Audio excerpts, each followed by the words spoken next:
तुम्हारा दिमाग खराब हो गया है? क्या पुलिस डिपार्टमेंट केस सॉल्व करने में एक आत्मा की मदद लेगा? सर, ये केस अब कोई इंसान सॉल्व नहीं कर सकता और आज अमावस की रात है। ये हमारा आखिरी मौका है। पुलिस हेडक्वार्टर के एक अंधेरे कैबिन में दो सीनियर पुलिस अधिकारी अजीब सा फैसला ले रहे थे। चलो मैं तुम्हारी बात मान भी लूं, तो वो किसकी आत्मा होगी? हमारी सेंट्रल जेल का सबसे खूंखार कैदी विकी डॉन। आज रात उसे फांसी होने वाली है। फांसी होते ही उसकी आत्मा को कैद करके तुरंत एक पुलिस वाले के शरीर में डाल दिया जाएगा। चलो अगर मैं मान भी जाऊं, तो उस विकी डॉन की आत्मा को हम किस पुलिस वाले की बॉडी में डालेंगे? इस डिपार्टमेंट का सबसे नकारा पुलिस ऑफिसर। और कौन? तुम्हारा मतलब है विक्रांत सक्सेना? उस रात पुलिस हेडक्वार्टर में लिए गए एक भयानक फैसले और उसके बाद के षड्यंत्र ने ऑफिसर विक्रांत सक्सेना की जिंदगी पूरी तरह बदल गई। फांसी के बाद बंद हुई उसकी आंखें जब दोबारा खुली तो विकी ने खुद को एक अजीब सी जगह पर पाया। ये सब क्या है? कहाँ हूँ मैं? ये मेरा पुनर्जन्म तो नहीं हुआ है, लेकिन मैं पुलिस ऑफिसर कैसे बन गया? कहीं मेरा दिमाग किसी और के शरीर में तो नहीं आ गई? ऐसा भी हो सकता है क्या? विकी को अभी भी याद था कि वो तो मुंबई शहर का बहुत बड़ा गैंगस्टर था। वो पूर्व में मुंबई पुलिस के लिए एक बड़ा सिरदर्द बना हुआ था। लेकिन फिर ये सब कैसे हुआ? पुलिस की वर्दी में मेरी फोटो कैसे आई? मुझे तो फांसी दी गई थी ना? कहीं सच में मेरी आत्मा किसी दूसरे के शरीर में तो नहीं आ गई है? ऐसा भी हो सकता है क्या? और ये सब अचानक कैसे हुआ? मुझे फांसी का फंदा पहनाया गया था, यहाँ तक तो मुझे याद है, लेकिन उसके बाद क्या हुआ? अचानक ऐसे में इस पुलिस यूनिफॉर्म में कैसे आया? विकी के दिमाग में अब जो नई मेमोरी फिट हुई थी, उसके हिसाब से वो फिर से इस दुनिया में वापस आ गया था, लेकिन इस बार गैंगस्टर के रूप में नहीं, बल्कि एक पुलिस ऑफिसर के रूप में। वो मुंबई क्राइम ब्रांच का इन्वेस्टिगेटर है। उसका काम क्राइम से जुड़े केस की जांच करना है। दूसरे शब्दों में कहें तो विक्रांत अब एक जासूस यानी डिटेक्टिव बन चुका है। जहां पर वो बैठा था वो एक पुलिस स्टेशन है। जैसे जैसे विक्रांत को सच्चाई समझ आ रही थी, उसका सिर और ज्यादा चकराने लगा था। सिर के ऊपर लगे पंखे की आवाज और आसपास का शोर उसके दिमाग में सुई की तरह चुभ रहा था। ये सब कैसे हो सकता है? ये सब क्या ये पॉसिबल है? विक्रांत के चेहरे पर पसीना आने लगा था। हैरान और परेशान विक्रांत ने जब अपने सिर पर हाथ फेरा तो दंग रह गया। ये क्या? मेरे सिर पर तो बाल ही नहीं थे और कितने सारे चोट के निशान थे। ये सब कहाँ गया? दरअसल अब उसके सिर पर घने और लंबे बाल उगाए थे जो उसे पहले से ज्यादा आकर्षक बना रहे थे। उसकी उम्र भी काफी कम लग रही थी।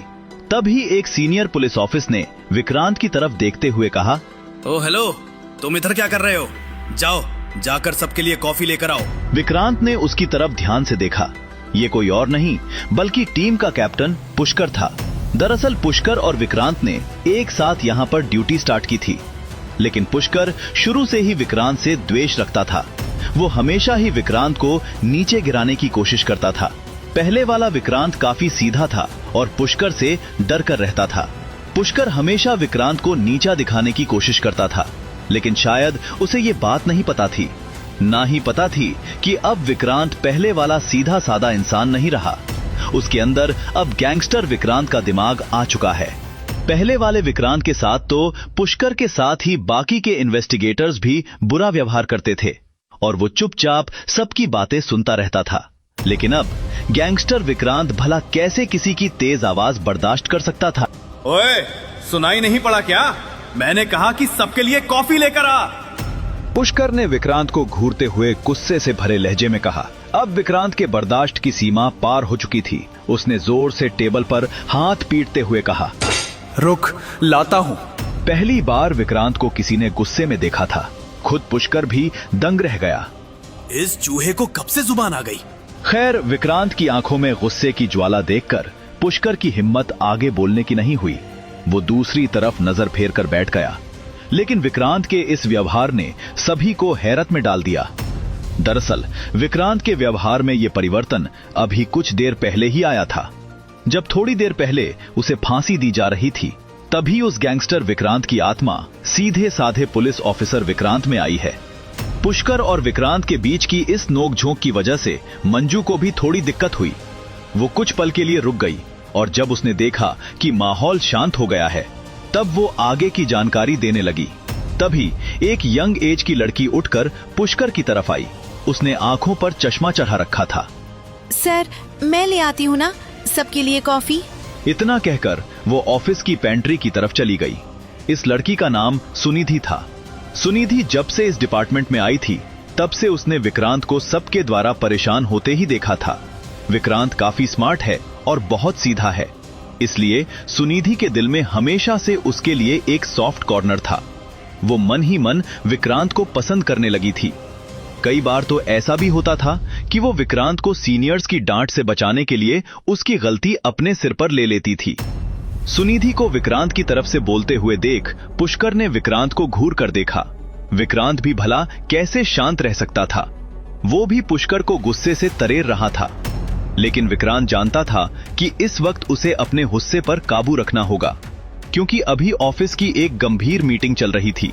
फिर भी उसके दिमाग में अब भी उसके पिछले जन्म की बातें घूम रही थी।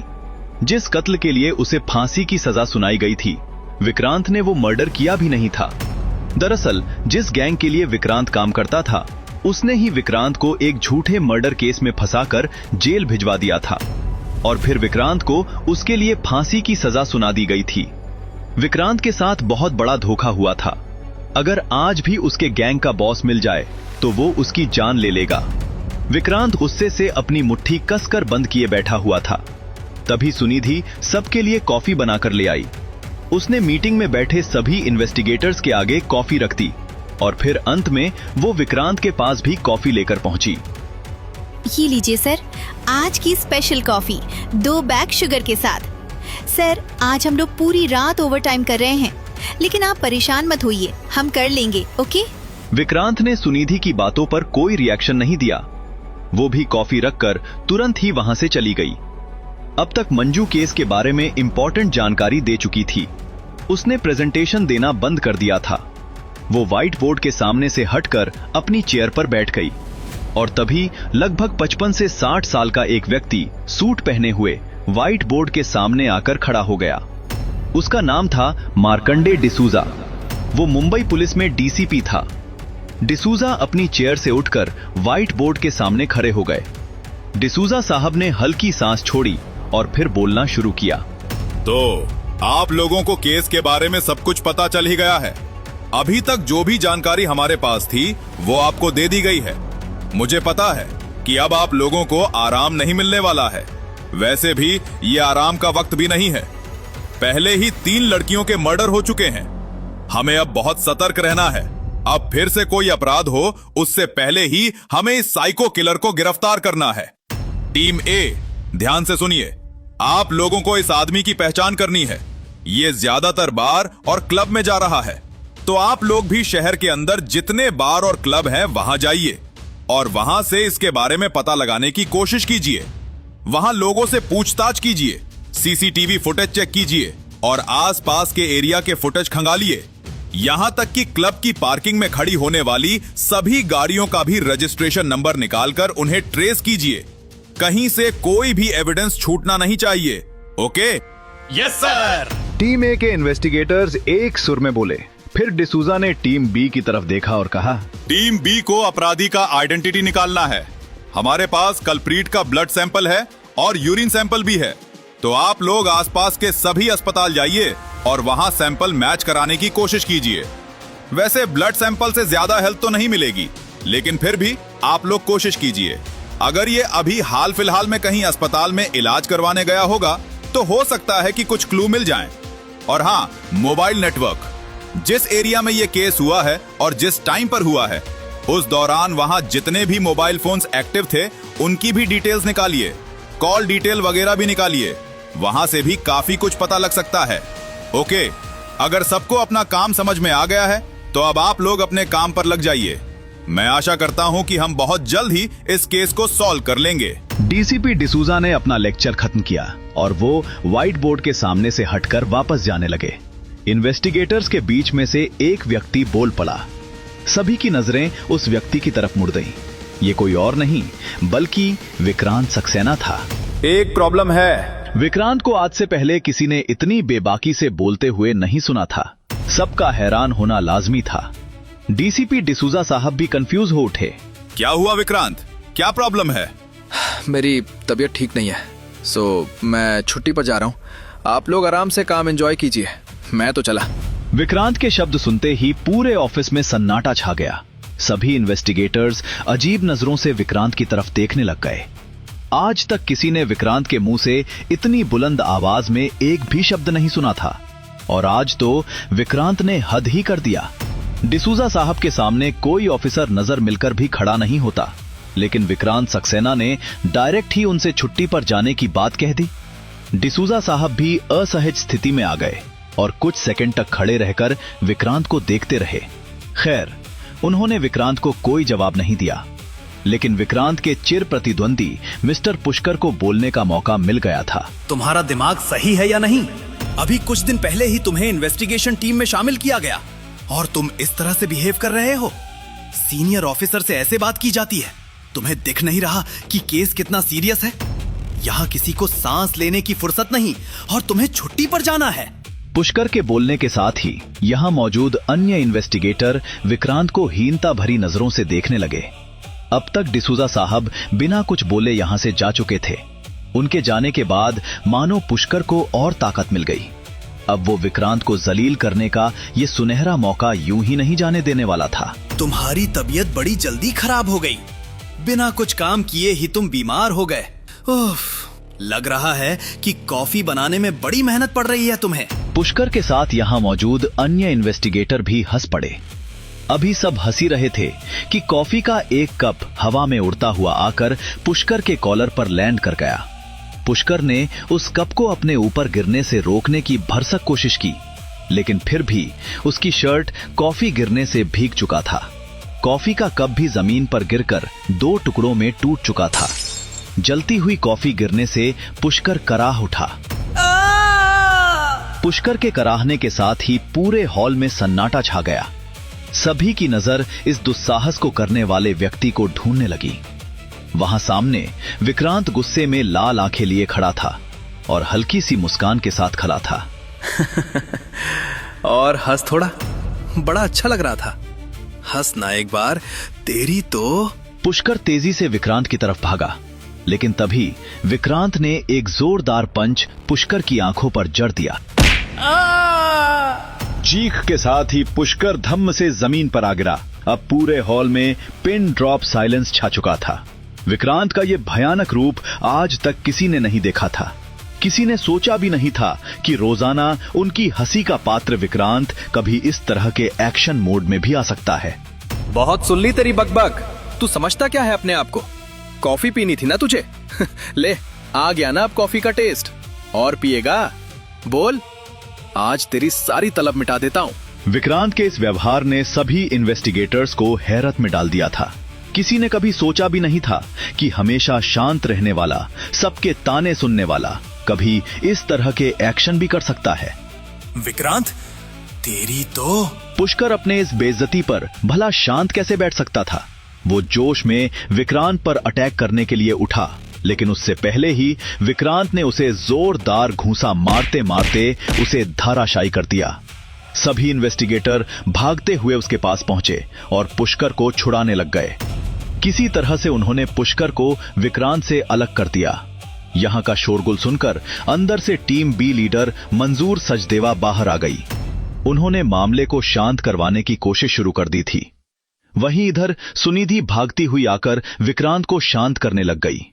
पुष्कर के मुंह से खून आना शुरू हो चुका था।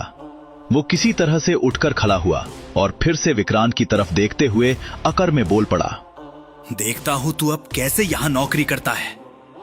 न सस्पेंड करवाया तुझे तो मेरा नाम भी पुष्कर नहीं। अबे जाना, नौकरी की धमकी किसको देता है बे? एक बात तो सब लोग कान खोलकर सुन लो।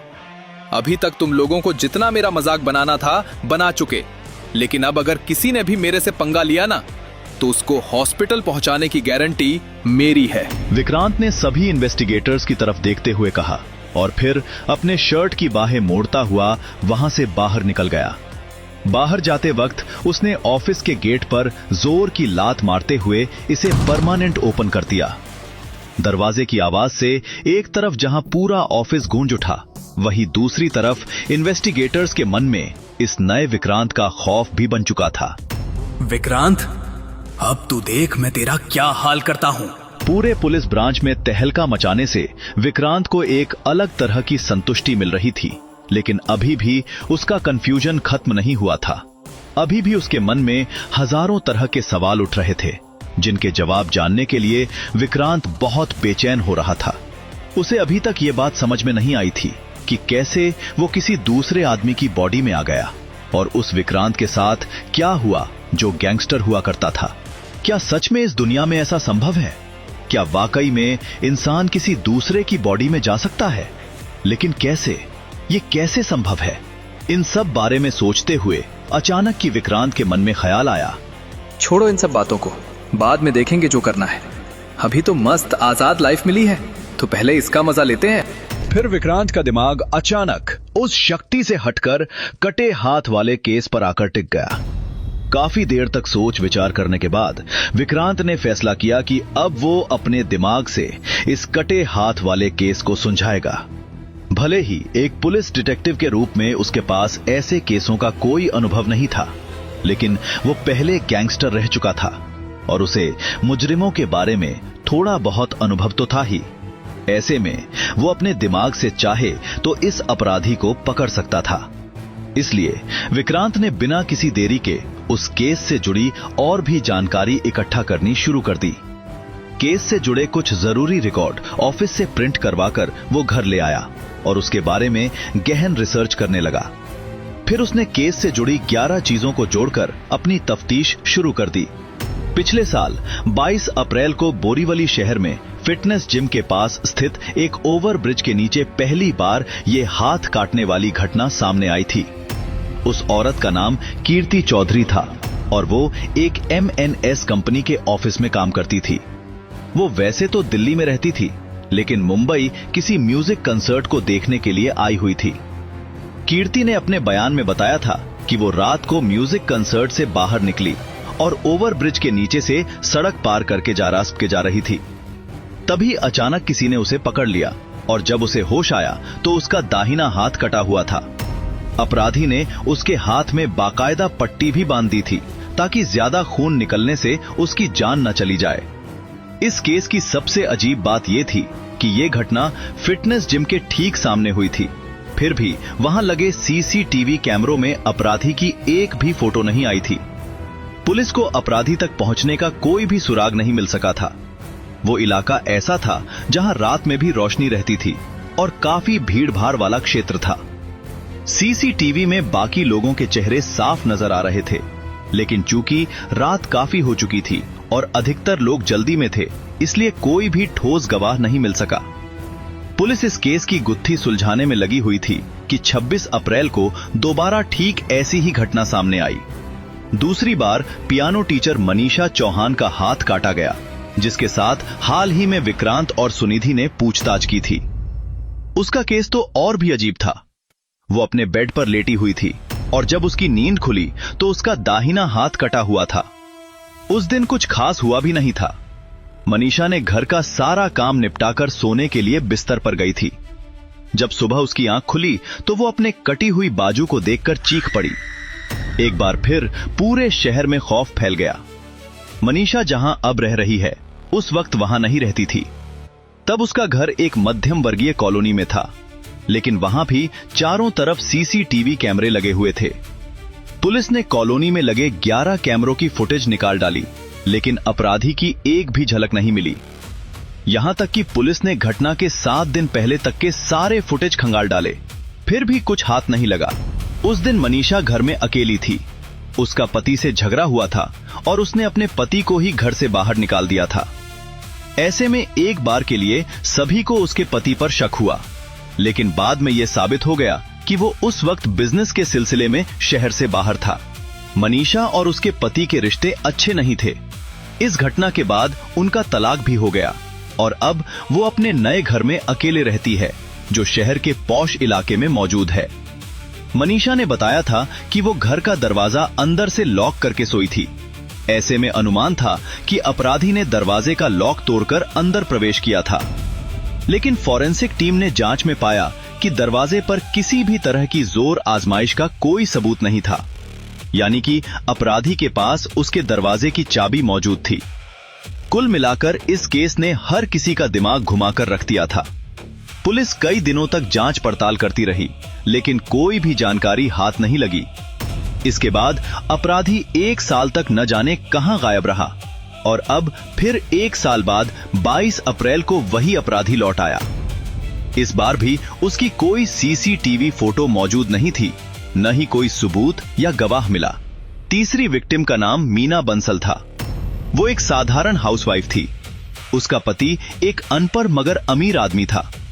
जिस रात ये घटना हुई उस रात मीना एक पार्टी में गई हुई थी। वहां से वो अपनी कार में घर लौट रही थी। तभी अचानक उसे किसी ने किडनैप कर लिया। अगली सुबह जब उसकी आंख खुली तो वो अपनी कार में ही लेटी हुई थी।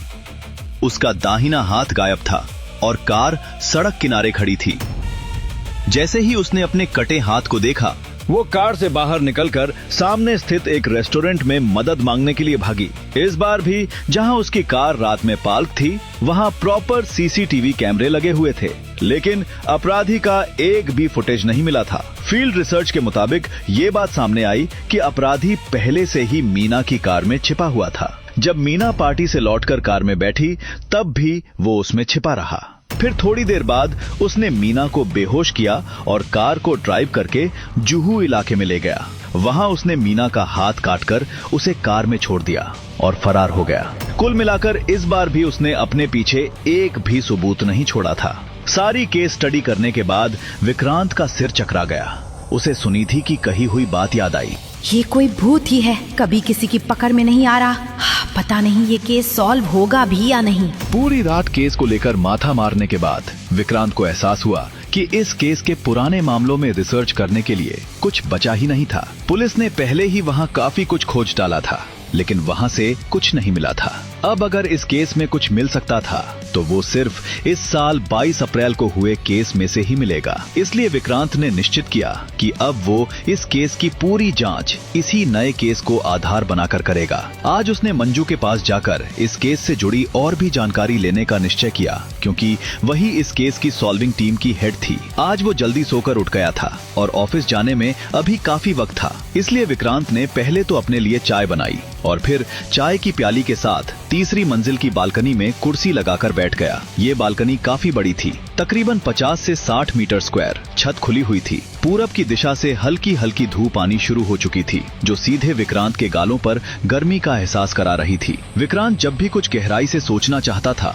तो वो चाय पीते हुए ऐसा करता था। उसकी बालकनी से पड़ोस के घर की छत भी सटी हुई थी। दोनों छतों की बाउंड्री पर लोहे की मोटी जाली लगी हुई थी, जिससे आराम से आर पार देखा जा सकता था। विक्रांत वहीं बैठकर केस के बारे में कुछ सोचने की कोशिश कर रहा था कि अचानक उसे बगल की छत पर किसी के होने का एहसास हुआ। जब उसने वहां देखने की कोशिश की तो उसने देखा कि एक लड़की कानों में ईयरफोन लगाए और हाथ में बिल्कुल न्यू मॉडल का आईफोन लिए घूम रही थी। उसने व्हाइट कलर की पैजामी पहन रखी थी और ऊपर बैंगनी रंग का टॉप पहना हुआ था। दूर से ही उसकी खूबसूरती का अंदाजा लगाया जा सकता था। यहाँ कमरा रेंट पर लेने से पहले ही विक्रांत ने पता कर लिया था कि इस इलाके में काफी खूबसूरत लड़कियां रहती हैं, लेकिन पहले ही दिन उसे ऐसा हसीन नजारा देखने को मिलेगा इसकी उम्मीद नहीं थी। लड़की की उम्र कोई 20 से 22 साल के करीब रही होगी। उसे देखकर ऐसा नहीं लग रहा था कि वो रात भर डिस्को और पार्टी में रहती है। चूंकि विक्रांत इस तरह की लड़कियों के बहुत से केस देख चुका था, इसलिए एक नजर में ही उसे अंदाजा हो गया था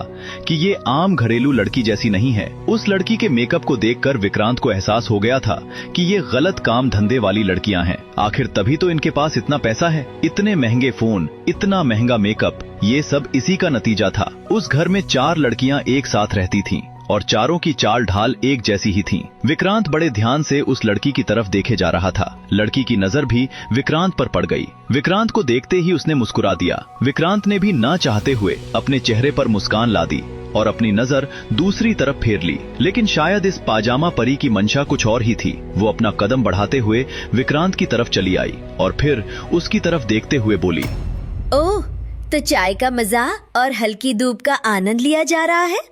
वाह, वैसे आप यहाँ नए लग रहे हैं। आखिर उस मोटे हरामी को किराएदार मिल ही गया। क्या करते हैं आप?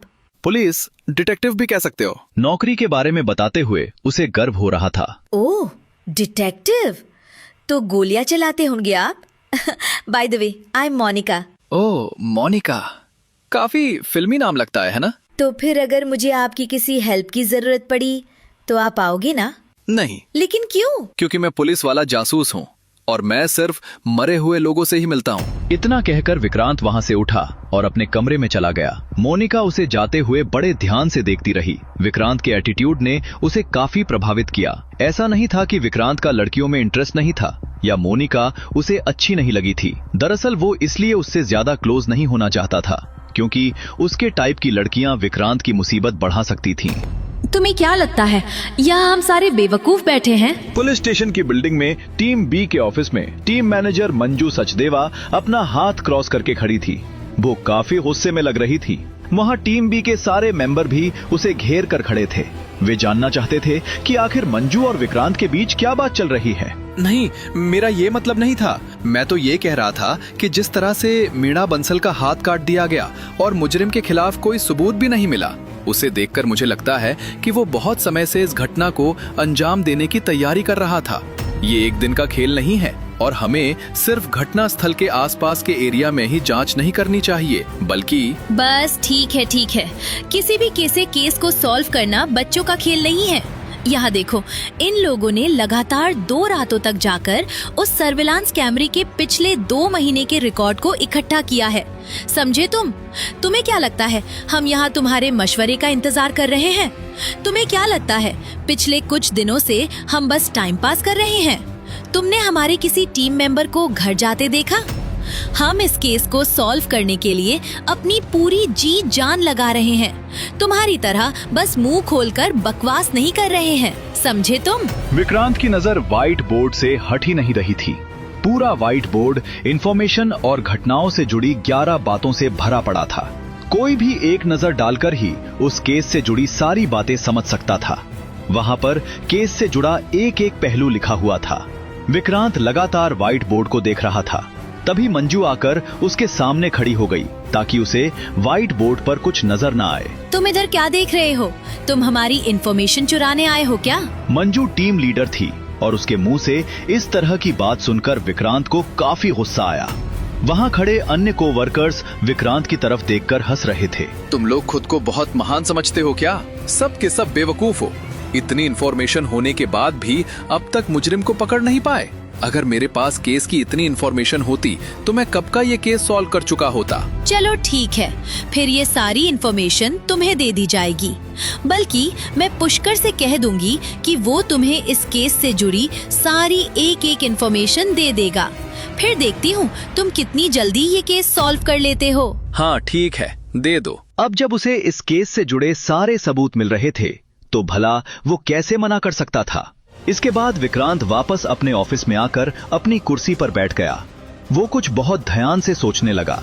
फिर थोड़ी देर बाद वो अचानक उठ खड़ा हुआ और साइड में रखे व्हाइट बोर्ड को खींचकर ऑफिस के सेंटर पर ले आया और बोर्ड पर केस से जुड़ी सारी जानकारी दर्ज करने लगा। पूरा बोर्ड भर डाला उसने, लेकिन फिर भी उसे केस से जुड़ा कोई क्लू नहीं मिल रहा था। उसकी टीम के अन्य लोग अपनी अपनी कुर्सियों पर बैठे विक्रांत को देखकर मुस्कुराए जा रहे थे। वे सभी विक्रांत को बेवकूफ समझते थे, लेकिन विक्रांत इस समय किसी की तरफ ध्यान नहीं दे रहा था। वो अपना पूरा फोकस इस केस की गुत्थी सुलझाने में लगाना चाहता था। ये केस उसे न सिर्फ विक्टिम के लिए सॉल्व करना था, बल्कि अब तो उसके खुद के सम्मान की बात थी। वैसे मंजू के लिए ये केस कोई नया नहीं था। पिछले साल इसी केस के चलते उसका तबादला यहाँ पर हुआ था और उसे यहाँ का हेड बनाया गया था।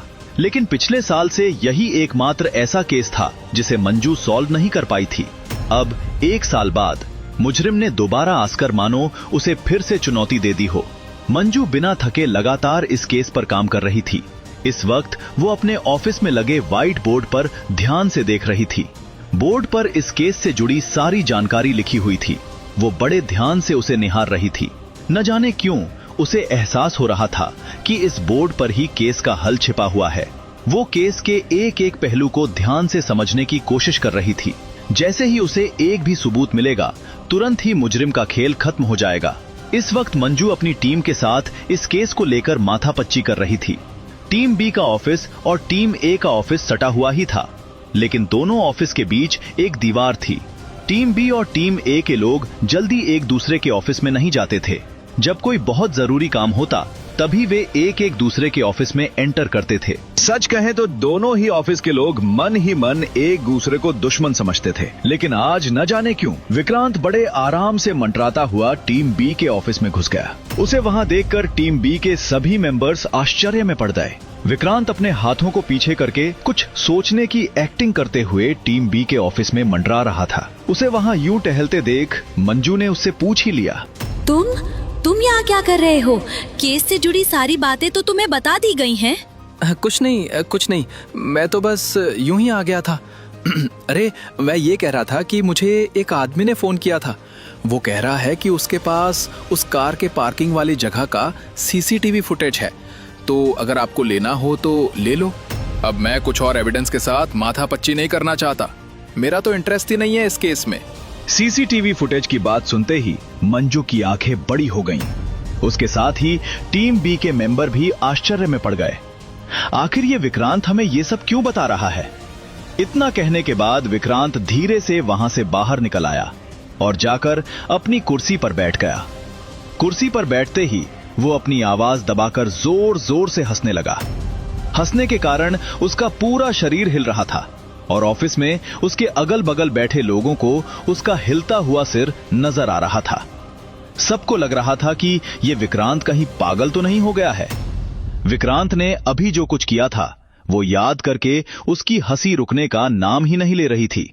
दरअसल जब वो टीम बी के ऑफिस में गया था तो उसने अदृश्य ताकत द्वारा दी गई शक्ति का इस्तेमाल करते हुए मंजू के ऑफिस में लगे व्हाइट बोर्ड पर एक माइक्रोफोन फिट कर दिया था।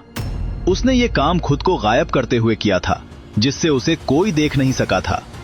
ये सब उस चमत्कारिक शक्ति की ही वजह से हुआ था। अब वो बड़े आराम से टीम बी के मेंबर्स के बीच हो रही सारी बातें सुन रहा था। मंजू अपने टीम के साथ जो भी बातें कर रही थी, विक्रांत उसे अपनी चेयर पर बैठकर सुन रहा था और वही सुन सुनकर अपनी हंसी रोक नहीं पा रहा था।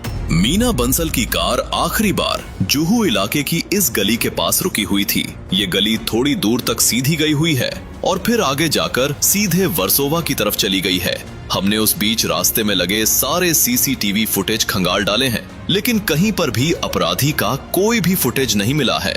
अगर वो इतने सारे सीसीटीवी फुटेज में कहीं पर भी नहीं आया है तो सिर्फ दो बातें हो सकती हैं। या तो वो इस इलाके के बारे में सब कुछ जानता है और क्राइम करके अंदर छुपते हुए कहीं निकल गया, या फिर वो इसी इलाके का रहने वाला है और मीना बंसल का हाथ काटने के बाद सीधे ही अपने घर में चला गया। मैडम, बोरीवली का वो इलाका काफी कंजेस्टेड है। वहाँ अधिकतर जॉब करने वाले लोग रहते हैं। वहाँ एक एक आदमियों की डिटेल निकालना काफी मुश्किल काम है। हालांकि 2 ऑफिसर्स विजय और अनुज को वहाँ पर जांच करने के लिए लगा दिया गया है। अच्छा ठीक है। और हाँ, वो मीना की ब्लड रिपोर्ट आई क्या? यस मैडम, टेस्ट में पता चला है कि मीना बंसल के शरीर में 2 तरह के एनेस्थीसिया थे। एक हाई कॉन्सेंट्रेशन वाले ईथर का जो अंतश्वसन को प्रभावित करता है, और दूसरा इंजेक्शन बेस्ड ड्रग था जिसका नाम कंपाउंडेड थायामिन था। मतलब पहले अपराधी ने उसे ईथर देकर बेहोश किया और फिर उसे दूसरे ड्रग्स का इंजेक्शन दे दिया, ठीक वैसे ही जैसे पहले 2 विक्टिम्स के साथ पिछले साल भी किया गया था। इस इंजेक्शन की मदद से अपराधी ने मीना को गहरी नींद में सुला दिया। इंजेक्शन लगते ही वो इतनी गहरी नींद में सोई कि हाथ कट जाने पर भी उसे दर्द का एहसास नहीं हुआ। इस इंजेक्शन के कंपोनेंट्स का नाम केटामाइन और फेंसाइक्लिडिन हाइड्रोक्लोराइड है। इसका इस्तेमाल अक्सर जानवरों के लिए किया जाता है। इस वक्त विक्रांत अपने डेस्क पर बैठा मंजू और टीम के बीच चल रही सारी बातें सुन रहा था। ये सारी बातें सुनने के लिए उसे किसी भी तरह के ईयरफोन की भी जरूरत नहीं थी। दोपहर हो चुकी थी। टीम बी के ऑफिस में अभी भी लोग बड़ी शिद्दत से काम में लगे हुए थे। सारे ऑफिसर्स इधर उधर भाग दौड़ करके केस को जल्द से जल्द सॉल्व करने की कोशिश कर रहे थे। उधर मंजू और उनकी टीम के मेंबर्स की सारी बातें सुनने के बाद विक्रांत ने अपने बगल के टेबल पर रखे किसी के लंच बॉक्स को उठाया और उसका खाना चट कर गया। इसके बाद डकार मारते हुए दोबारा इस केस में अपना दिमाग दौड़ाने लगा। मंजू की सारी बातें सुनने के बाद एक चीज तो साफ हो गई थी कि अब ये हाथ काटने वाला मुजरिम बहुत जल्द पकड़ में आने वाला है। लेकिन जितनी बार विक्रांत को लगता कि वो इसके करीब पहुंच रहा है, उतनी बार उसके सामने एक नई बात खुलकर आ जाती। वो बड़े ध्यान से व्हाइट बोर्ड की तरफ देख रहा था। न जाने क्यों उसे ऐसा लग रहा था कि वो कुछ मिस कर रहा था। कुछ बहुत जरूरी एविडेंस उससे छूट रहा था। वो इस केस के शुरू से लेकर अब तक की हर एक चीज को बड़े ध्यान से याद कर रहा था और सारी कड़ियों को जोड़ने की कोशिश कर रहा था। छोटी से छोटी बात को भी याद करने की कोशिश कर रही थी। अब तक घड़ी में शाम के 4 बज चुके थे। राघव और जतिन अपनी पेट्रोलिंग ड्यूटी पूरी करके ऑफिस वापस लौट आए थे। विक्रांत के सामने व्हाइट बोर्ड पर लिखी जानकारी को देखते हुए जतिन ने कहा, ये तो वो हाथ काटने वाला केस है ना? सच में हमारा डिपार्टमेंट पागल हो गया है। अब इन्हें किसी की जान बचाने से ज्यादा उस हाथ काटने वाले को ढूंढने की फिक्र हो गई है। मतलब? डिपार्टमेंट ने अब हमारी टीम को मर्डर केस से हटाकर इस हाथ काटने वाले केस को सॉल्व करने के लिए टीम बी की मदद करने के लिए कहा है। अच्छा, तो तुम लोग भी इस केस की इन्वेस्टिगेशन कर रहे हो? कुछ मिला तुम्हें? कुछ नहीं, और लगता भी नहीं कि कुछ मिलेगा। हम लोग अभी ट्रैफिक पुलिस डिपार्टमेंट और फॉरेंसिक डिपार्टमेंट से आ रहे हैं। डिपार्टमेंट चाहता है कि उस औरत की कार की पूरी डिटेल निकाले जाए, लेकिन उसकी तो पूरी रिपोर्ट ही आ चुकी है, तो अब दोबारा ये सब क्यों?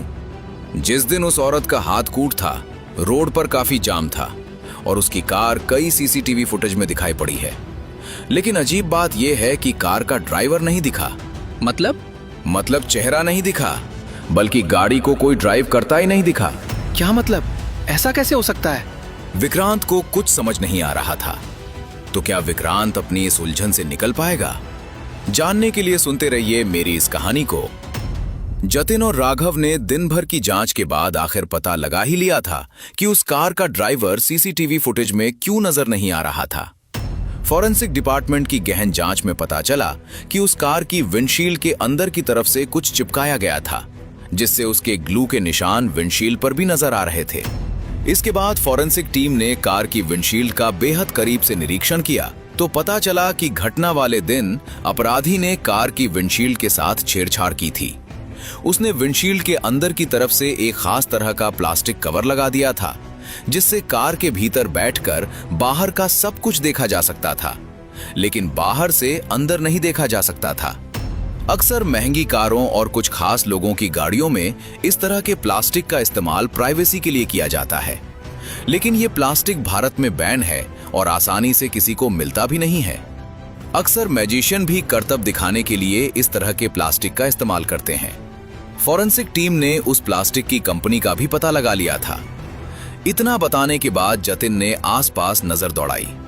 जब रूम में सन्नाटा पसरा देखा तो उसने अपनी जेब से सिगरेट निकालकर जलाते हुए धीरे से कहा, एक बात बोलूं, ये हाथ काटने वाला केस अब सॉल्व हो चुका है। हमारे सीनियर सही कहा करते हैं, मुजरिम जितनी सावधानी से कोई क्राइम करता है, उतना ही वो अपने पीछे सबूत छोड़ जाता है। इस बार भी ठीक ऐसा ही हुआ है। मतलब कैसे सॉल्व हो गया? अरे जब वो प्लास्टिक इंडिया में बैन है तो जाहिर है कि बहुत कम जगहों पर ही बनाया जाता होगा। फॉरेंसिक टीम ने उसकी कंपनी का पता तो लगा ही लिया है। अब उस कंपनी में जाकर उसके खरीदार का पता लगाना कोई बड़ा काम थोड़ी ना है। विक्रांत बाबू, तुम्हारा ये व्हाइट बोर्ड किसी काम का नीड्स रहा। ओह, लेकिन इतना परफेक्ट क्राइम करने वाला इतनी आसानी से कैसे पकड़ा जा सकता है? सिर्फ प्लास्टिक के इस्तेमाल की वजह से इतने शातिर अपराधी के पकड़े जाने की बात कुछ पच नहीं रही थी। अगर वाकई में ऐसा होता तो मंजू क्या बेवकूफ है? वो कब का उसे पकड़कर हवालात में डाल चुकी होती। विक्रांत ने टीम बी और मंजू सचदेवा के साथ अंतिम सांस तक लड़ने का निश्चय किया हुआ था। वो किसी भी हालत में शांत होकर नहीं बैठ सकता था। ऑफिस में अपनी चेयर पर बैठे बैठे वो मंजू और टीम बी के 11 मेंबर की सारी गतिविधियों पर नजर रखे हुए था। यहां तक कि वो बाथरूम जाना भी अवॉइड कर रहा था। जतिन और राघव द्वारा लाई गई इंफॉर्मेशन को लेकर मंजू काफी सीरियस थी। उसने अपनी पूरी टीम को उस खास तरह के प्लास्टिक को ढूंढने और उसकी कंपनी के बारे में पता लगाने में लगा दिया था। इंडिया में उस तरह के प्लास्टिक का निर्माण एक ही कंपनी में होता था। वहां जाने पर पता चला कि वो प्लास्टिक ज्यादातर मैजिशियन ही लेकर जाते हैं। इसके साथ ही वो उतना महंगा प्लास्टिक भी नहीं था। इस वजह से वहां कोई खास सिक्योरिटी भी नहीं रखी जाती थी। अब उस फैक्ट्री में काम करने वाले वर्कर भी अक्सर उठाकर ले जाते थे। वैसे तो प्लास्टिक आम लोगों के किसी काम का भी न, और कौन ले जा रहा है। ऊपर से जिस मैजिक शो में उसका इस्तेमाल होता था, वहां से कौन उसे लेकर जा रहा है, ये भी नहीं पता था। ऐसे में मंजू की पूरी टीम को फिर से निराशा ही हाथ लगी।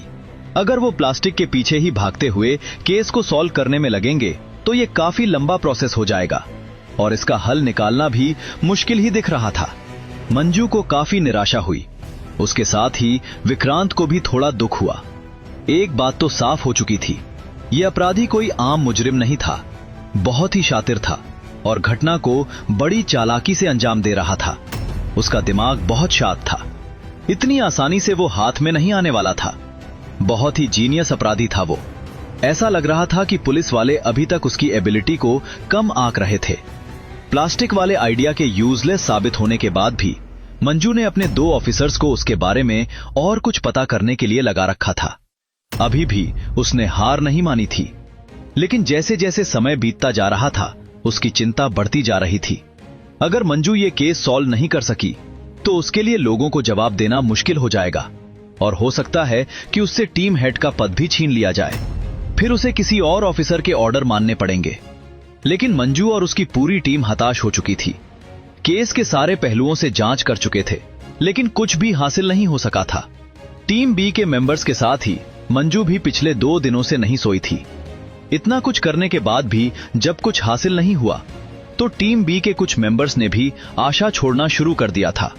धीरे धीरे केस की इन्वेस्टिगेशन कम होती जा रही थी, लेकिन टीम ए के ऑफिस में विक्रांत अकेले बैठकर अभी भी उस माइक के जरिए टीम बी के लोगों की बात को ध्यान से सुनने की कोशिश कर रहा था। काफी देर हो गई थी, लेकिन टीम बी के ऑफिस से कोई भी आवाज नहीं आ रही थी। विक्रांत इस वक्त अपने ऑफिस के डेस्क पर ही लेटा हुआ था। अचानक उसकी नजर व्हाइट बोर्ड पर लिखे अंक 26.4 पर गई। ओह, आज 25 अप्रैल है और कल 26। पिछले साल पहला केस 22 अप्रैल को हुआ था। इसके बाद 26 अप्रैल को दोबारा से इस घटना को अंजाम दिया गया। अब 1 साल बाद फिर से 22 अप्रैल को तीसरी बार किसी का हाथ काटा गया। इस हिसाब से कल 26 अप्रैल को फिर से वो अपराधी किसी का हाथ काटने के लिए निकलेगा और ये हाथ काटने का चौथा केस हो जाएगा। आज 25 तारीख हो चुकी है और अभी तक अपराधी के बारे में कुछ भी पता नहीं चल सका। अगर कल 26 अप्रैल को वो फिर से किसी का हाथ काटने में सफल हो गया तो मीडिया वाले पुलिस डिपार्टमेंट का जीना मुहाल कर देंगे और अगर ये फिर से हुआ तो डिपार्टमेंट से कुछ लोगों को जरूर सस्पेंड कर दिया जाएगा। विक्रांत एक बार फिर से अपना पूरा दिमाग केस में लगाने लगा। वो मंजू के आइडिया के साथ ही अपना दिमाग भी इस केस को सॉल्व करने में लगा रहा था। विक्रांत एक बार फिर से सारे डेटा पर नजर दौड़ाने लगा। उसके दिमाग में सवाल उठा, आखिर मंजू को ये केस सुलझाने में इतना वक्त क्यों लग रहा है? इतना प्रयास करने के बाद भी वो मुजरिम के करीब भी क्यों नहीं फटक पा रही है? कहीं उसका जांच करने का तरीका ही गलत तो नहीं है? मुझे तो लगता है कि इस केस की शुरुआत ही उसने गलत ढंग से की है। मंजू ने शुरू से ही ये निश्चय कर लिया था कि ये मुजरिम कोई मर्द है, क्योंकि पहले केस में उसने विक्टिम को भीड़ भाड़ वाली जगह से घसीटकर सुनसान स्थान पर ले जाकर घटना को अंजाम दिया था। और दूसरी बात, वो एक झटके में ही महिलाओं के हाथ कूट देता था। लेकिन इस बात पर 100% विश्वास नहीं किया जा सकता। क्या पता अगर वो मुजरिम मर्द के बजाय कोई औरत हो? अगर औरत के नजरिए से इस केस को सुलझाने की कोशिश की जाती तो शायद इसका हल अब तक निकल चुका होता। आखिर ये मुजरिम अपनी परछाई को भी क्यों छुपाने की कोशिश कर रहा है? अगर उसकी परछाई दिख भी जाएगी तो क्या हो जाएगा? शायद इसलिए क्योंकि उसकी परछाई दिखने से कुछ जाहिर हो जाएगा। ये जाहिर हो जाएगा कि वो एक मर्द नहीं बल्कि औरत है। इसके साथ ही विक्रांत को यह भी लग रहा था कि मंजू ने अपराधी के बारे में शुरू से ही गलत अनुमान लगाए हैं। यहां तक कि उसके उद्देश्य का भी गलत अंदाजा लगाया गया था। अभी तक अपराधी 3 औरतों के हाथ काट चुका था, लेकिन सवाल ये उठता है कि आखिर उसने पहली बार हाथ काटना ही क्यों शुरू किया? मंजू और उसकी टीम का हमेशा से ये मानना था कि विक्टिम्स को रैंडमली चूज किया गया है। उन्होंने अपनी जांच में यह पता लगाया था कि तीनों विक्टिम्स का आपस में कहीं से कोई रिलेशन नहीं था। वे ना तो एक दूसरे को जानते थे, ना ही कभी किसी स्कूल या कॉलेज में साथ पढ़े थे। जब मंजू को लगा कि विक्टिम्स का आपस में कोई संबंध नहीं है, तो उसने कह दिया कि अपराधी मेंटली बीमार है और इसी कारण से औरतों को मार रहा है। उसने यह भी अनुमान लगाया था कि अपराधी अधिक पैसे खर्च करने वाली महिलाओं को निशाना बना रहा है, जो घरेलू महिलाएं थीं। इस तरह के अनुमान उसने लगा डाले थे। विक्रांत के पास भले ही पुलिस में काम करने का ज्यादा अनुभव नहीं था, लेकिन फिर भी उसका दिमाग इस मामले में तेज चलता था। थोड़ी देर तक सोचने के बाद उसके दिमाग में आया कि भले ही तीनों विक्टिम्स का आपस में कोई संबंध ना हो, उनका शरीर, कपड़े, रंग रूप, स्कूल, कॉलेज, यहां तक कि जॉब भी एक दूसरे से अलग हो, लेकिन उनमें कुछ सिमिलैरिटीज भी थीं। उनका जेंडर, उम्र और तीनों के घर की फाइनेंशियल कंडीशंस। विक्रांत ने महसूस किया कि अगर अपराधी सच में मानसिक बीमारी से जूझ रहा होता तो वो एक जैसे दिखने वाले लोगों को ही निशाना बनाता। और दूसरी बात, अगर वो अधिक पैसे खर्च करने वाली गृहिणियों को निशाना बना रहा है तो वो उन महिलाओं को टारगेट करता जो उसकी पत्नी जैसी दिखती होती। एक और बात, जांच में यह भी स्पष्ट हो चुका था कि तीनों विक्टिम्स के साथ पैसे खर्च करने की कोई समस्या नहीं थी। इस वजह से अब विक्रांत का भरोसा मंजू और उसकी टीम से कम हो रहा था। अगर अपराधी को किसी भी तरह की मानसिक बीमारी न हुई तो, विक्रांत ने सोचा। अपने पिछले जन्म में विक्रांत ने बहुत लोगों को असंतोष के चलते चिढ़ में मार दिया था। अब उसे यह केस भी ठीक उसी तरह का लग रहा था। मुजरिम विक्टिम्स के हाथ अपने किसी इंटरेस्ट या मकसद के लिए नहीं काट रहा था, बल्कि वो ये सब अपनी कुढ़न को खत्म करने के लिए कर रहा था। उसे किसी बात से चिढ़ या असंतोष था, जिसके चलते वो इस तरह की हरकत कर रहा था। विक्रांत यूं ही नहीं सोच रहा था, बल्कि इसके पीछे एक खास कारण था, तभी उसे ऐसा लग रहा था। तो आखिर क्यों काट रहा है ये अपराधी महिलाओं के हाथ? ये जानने के लिए नीचे दी गई लिंक पर क्लिक करके मुफ्त में सुनते रहिए इस कहानी को, जिसका नाम है detective Vikrant. Download the pocket FM app now